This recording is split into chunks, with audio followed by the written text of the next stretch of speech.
2, 3, 4. Ayo, semangat olahraganya. Nggak usah takut lupa gerakan senamnya ya. Jam pintar ini bisa menampilkan gerakan-gerakan fitness secara 3D loh. Keren kan? Wah, jadi kayak punya pelatih pribadi nih. Bahkan gerakannya bisa disesuaikan dengan kebutuhan kita. Misalnya mau olahraga di sela-sela kerja, tinggal kita pilih saja mode fitness dalam ruangan. Langsung deh kita ikuti. Jam pintar ini dilengkapi dengan sensor di bagian belakang jam. Ada berbagai sensor, mulai dari sensor cahaya hingga sensor gerak. Sensor cahaya inilah yang mendeteksi aliran darah kita. Hasilnya kemudian diolah menjadi beragam data, seperti detak jantung dan kadar oksigen. Sedangkan teknologi GPS pada jam ini digunakan untuk menghitung jumlah langkah dan jarak tempuh kita ketika berolahraga. Keren banget kan? Gak cuma pas berolahraga, jam ini juga bisa mengukur kualitas tidur kita loh. Sensor gerak pada jam ini bisa mendeteksi gerakan ketika kita tidur, untuk kemudian menilai berapa lama tertidur lelap. Mantap! Nah, buat yang suka lupa naruh handphone, jam ini punya fitur buat menemukan handphone kita loh. Begitu terhubung, kita bisa melakukan panggilan ke handphone kita. I'm here. Tuh, keren kan? Oh iya, jangan lupa di-charge setelah digunakan ya. Nggak lama kok. Pengisian daya selama 5 menit sudah bisa dipakai buat seharian. Kalau terisi penuh, bisa buat 1 minggu. Wah, jadi semangat nih olahraganya. Nggak cuma jadi sehat, tapi bisa buat gaya juga. Nah, hari ini Unyil mau kasih info yang bakal berguna untuk menjaga kesehatan kita nih. Termasuk berbagai peralatan canggih yang bisa membantu kita menghentikan penularan COVID-19. Selengkapnya di episode Healthy Fashion hari ini. Yuk kita kemon! Si Unyil, yuk kita kemon! Di masa pandemi, menjaga kesehatan harus lebih ditingkatkan. Apalagi buat tenaga kesehatan yang setiap hari harus berhadapan dengan berbagai macam pasien. Makanya, teknologi berupa robot diperlukan, biar kontak fisik antara tenaga kesehatan dengan pasien, terutama penderita COVID-19, bisa diminimalkan. Salah satunya, robot perawat buatan kakak-kakak dari Universitas Diponegoro Semarang nih. Robot sederhana ini dikendalikan dengan remote control dan dilengkapi dengan monitor serta kamera. Jadi, pasien bisa berinteraksi dengan dokter atau perawat melalui video call. Robot perawat ini merupakan generasi pertama yang diperkenalkan pada pertengahan tahun 2020 kemarin. Robot ini sudah diuji coba dan digunakan di Rumah Sakit Nasional Diponegoro Semarang. Nah, kalau yang ini robot perawat generasi terbaru yang bentuknya lebih modern. Hampir sama seperti robot pendahulunya. Robot ini juga dilengkapi monitor, kamera, dan beberapa perlengkapan untuk pemeriksaan kesehatan. Misalnya oximeter dan tensimeter. Sebelum bikin robot, harus didesain dulu dong ya. Selain membuat bentuk, proses desain juga menentukan seberapa banyak bahan yang akan digunakan sebagai badan robot. Ada 2 bahan yang digunakan untuk badan robot. Di bagian luar menggunakan bahan akrilik putih. Untuk bagian rangka robot menggunakan triplek kayu meranti. Triplek dari kayu meranti paling kuat di antara jenis triplek lainnya. Jadi bisa menopang badan robot yang berat. Dengan alat potong laser, bentuk potongan robot dipastikan akurat. Lebih praktis juga kan daripada memotong secara manual. Robot terbaru ini merupakan generasi ke-7 dari robot perawat yang sudah dibuat dan diuji coba. Oke deh, sekarang kita coba robotnya yuk. Berbeda dengan robot generasi awal yang dikendalikan dengan remote control, robot ini dikendalikan menggunakan joystick. Kalau sudah ditempatkan di rumah sakit, robot akan mendatangi pasien. Selanjutnya, pasien dapat memeriksa kondisi secara mandiri dengan peralatan medis yang tersedia. Beda lagi nih sama dokter gigi. Saat memeriksa atau memberi tindakan pada pasien, ya mau gak mau dokter gigi harus bersentuhan langsung. Meski sudah memakai APD lengkap, dokter gigi perlu alat pelindung ekstra untuk mencegah potensi penularan penyakit. Alat ini khusus dibuat untuk melindungi dokter gigi saat sedang praktik di rumah sakit maupun di klinik. Komponennya dilengkapi dengan mesin vakum aerosol dan droplet, HEPA filter, dan 4 sinar UVC sanitizer yang bertujuan untuk menyaring kuman dan bakteri. Yuk, simak cara kerjanya. Dokter gigi akan memposisikan bagian nozzle di atas rongga mulut pasien, tapi tidak menempel ya.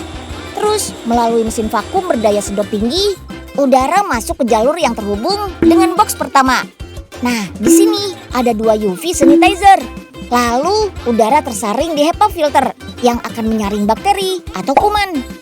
Terus, udara mengalir deh ke box kedua yang terdapat tambahan UV sanitizer lagi supaya sterilisasinya lebih maksimal.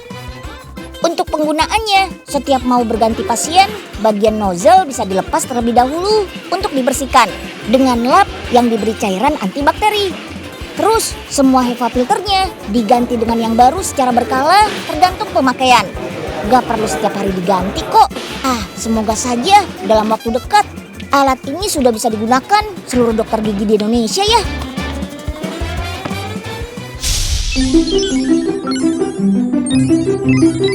Loh, Profesor, Pak Oga diapain tuh? Kok diutak-atik? Ini bukan Pak Oga betulan, Nyil. Ini robot perawat yang Profesor bikin mirip Pak Oga. Bisa merawat pasien nih, Prof, robotnya? Ya bisa dong. Profesor mau cobain nyuruh robot ini beli obat ya. Robot Oga, tolong beliin obat di apotek depan ya.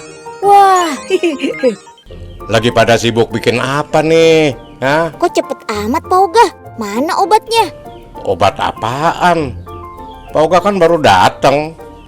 Profesor, ini obatnya.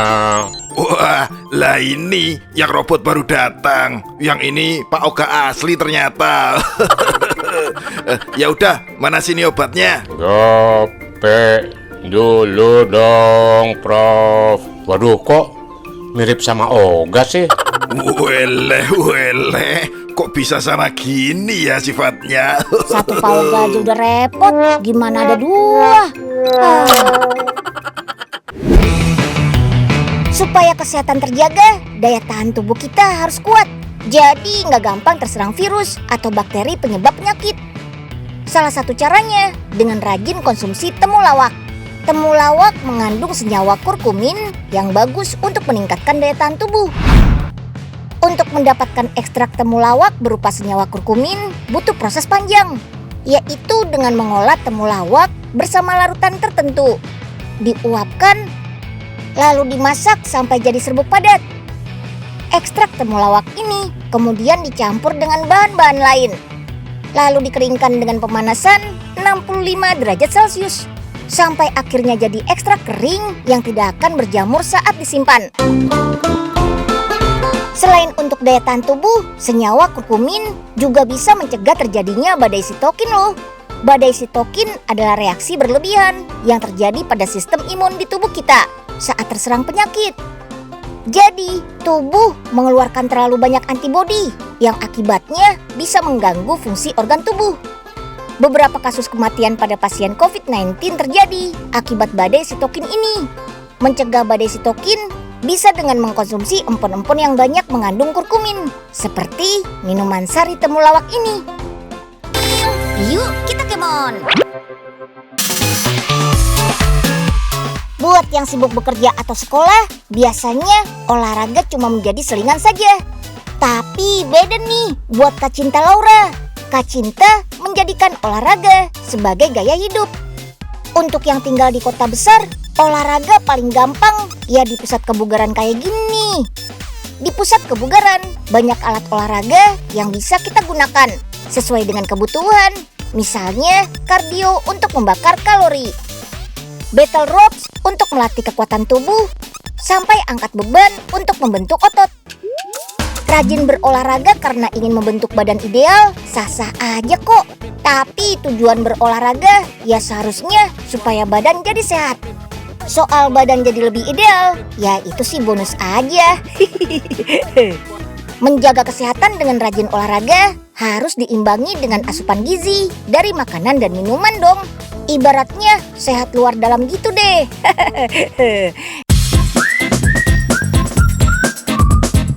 Selama ini nasi sering dijadikan sumber karbohidrat utama. Padahal masih banyak sumber pangan lain yang lebih kaya nutrisi. Salah satunya ubi. Beda warna ubi, beda juga kandungannya. Ubi jalar oranye ini kaya akan beta karoten yang bisa diubah jadi provitamin A dalam tubuh. Rasa kenyangnya dapat, nutrisinya juga harus terpenuhi dong. Di Korea, roti ini dikenal dengan nama gogumapang. Roti mochi dengan tampilan gemas dengan isian ubi yang lembut, manis, dan legit. Yummy! Roti ubi ungu menjadi salah satu cara supaya petani di Korea Selatan bangga pada produk hasil bumi mereka. Wah, mereka nggak mau kalah ya sama Indonesia yang dididik untuk mencintai produk lokal. Misalnya, buah parijoto yang diolah jadi camilan sehat.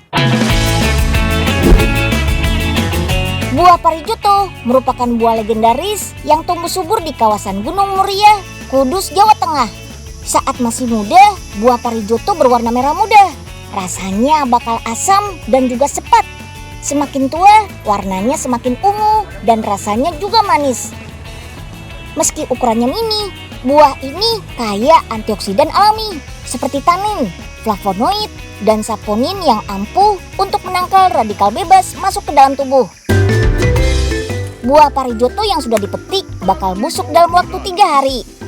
Makanya parijoto diolah jadi keripik dan permen untuk menambah nilai jual sekaligus menyajikan cemilan sehat yang baik untuk tubuh. Masyarakat sekitar Gunung Muria menanam buah parijoto karena khasiat buah yang dipercaya bermanfaat untuk ibu hamil. Menurut kepercayaan masyarakat, ibu hamil yang rajin makan buah parijoto bakal melahirkan anak yang cantik dan ganteng. Sama seperti parijoto, buah mungil ini juga kaya antioksidan dan tinggi serat. Pas banget deh untuk menjaga kesehatan, apalagi saat musim penyakit kayak gini. Buah cipukan yang masih satu famili dengan tomat ini masuk dalam kategori superfood. Tanaman yang dulu sering dianggap sebagai hama ini sekarang sudah banyak dibudidayakan. Buah cipukan yang boleh dipetik hanya yang warna kelopaknya kekuningan seperti ini. Kita bisa memanen buah ini tiap 1 minggu sekali loh. Dan asal dirawat dengan baik, pohon cipukan akan terus berbuah. Untuk penjualan dalam kondisi segar, kelopak buahnya jangan sampai terlepas ya. Karena kelopak inilah yang menjaga buah tetap segar dan tahan lama. Selain dijual dalam bentuk buah segar, ada juga aneka produk olahan dari buah cipukan ini, seperti sari buah dan kismis. Perpaduan rasa asam dan manis kismis cipukan ini memang segar banget di lidah. Gak kalah deh sama kismis dari anggur. Selain enak, kismis cipukan juga kaya akan serat, vitamin A, dan potasium yang bagus untuk otot tubuh kita.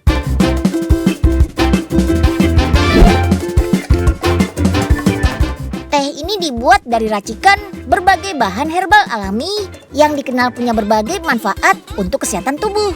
Namanya Artisan Tea. Artisan Tea adalah kreasi mengolah teh yang dicampur bersama bahan-bahan lain. Utamanya sih untuk mengedepankan unsur estetik. Yap, hasilnya teh yang biasa kita minum bakal dibuat menjadi lebih menarik.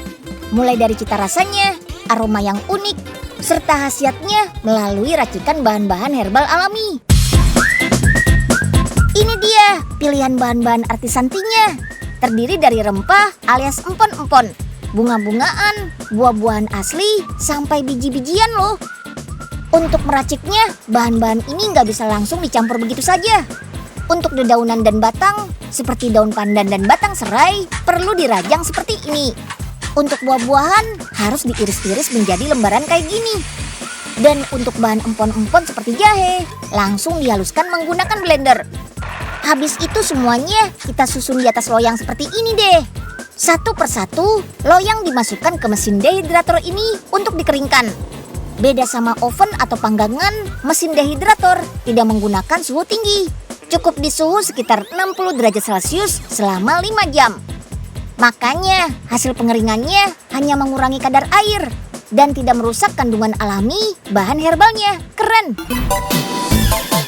Nah, untuk menyeduh artisan tea-nya, kita pakai jenis teh hijau asli nih, yang didatangkan langsung dari berbagai perkebunan teh yang ada di Indonesia. Selain untuk mengenal kualitas teh terbaik Indonesia, ini juga bertujuan untuk membantu distribusi teh dari petani sampai ke penikmat tehnya. Lanjut, setelah ditimbang, daun teh bakal dicampur sama bahan keringnya. Ada jahe yang sudah lama dikenal sebagai rempah paling menyehatkan.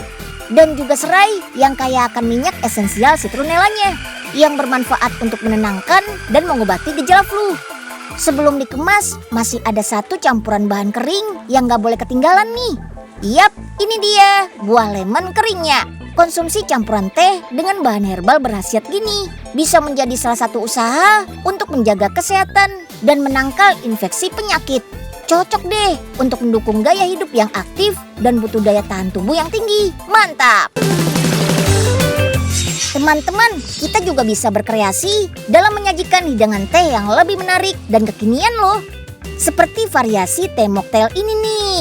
Ini semua dibuat dari bahan dasar seduhan teh yang dibikin sama Kak Reda tuh. Salah seorang penggiat artisan teh di Indonesia.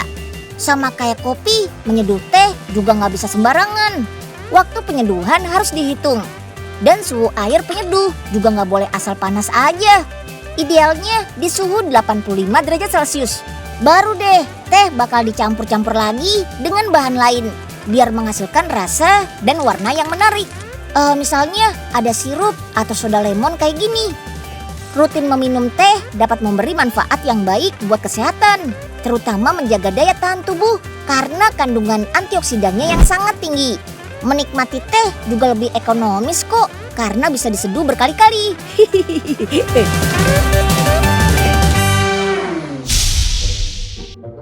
Sepada. Pas banget dah nih, ada orangnya. Tumben ke tempat profesor. Iya, Nyil. Empu mau ambil servisan teko pemanas air yang rusak kemarin sama profesor. Oh, pas banget nih. Udah selesai kok, Pok. Jadi sekarang Pok Ipeh bisa bikin seduhan teh langsung dari berbagai macam campuran bunga-bungaan pakai teko ini. Nih, Pok, coba ya. Wih, bener. Langsung menghasilkan teh nih, Pok. Wih, cakep. Beneran ini. Bisa pakai bunga apa aja kan ya? Ayo coba ambil dulu dah bunganya. Bentaran ya. Nah, ini bisa kan ya? Loh, kenapa malah bau buku, Pok? Ini buku tabungan, Nyil. Kemarin Empo ngecek katanya ada bunganya ini. Siapa tahu kan ya? Bisa dicairin langsung gitu pakai teko ini. Welah dalah, kalau bunga itu sih nggak bisa, Pok. Waduh.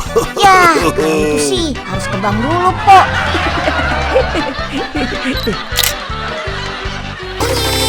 Yuk, kita kemon.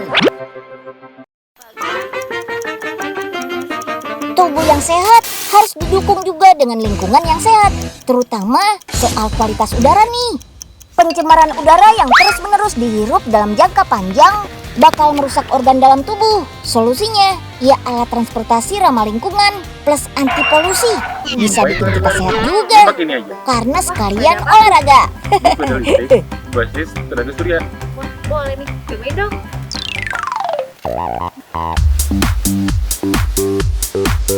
Punya kenalin nih, sepeda karya mahasiswa dan dosen Unpad yang dibuat untuk mengurangi penggunaan kendaraan berasap di area kampus. Sepeda ini awalnya merupakan sepeda gunung yang ada di pasaran. Terus kakak-kakak inilah yang menyulapnya jadi sepeda listrik berbasis tenaga surya.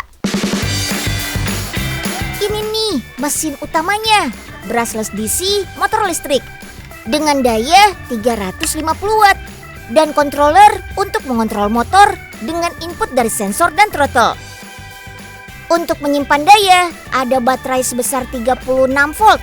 Terus ada sensor yang dipasang pada kayu sepeda untuk mendeteksi putaran kaki dan memberi arahan ke controller.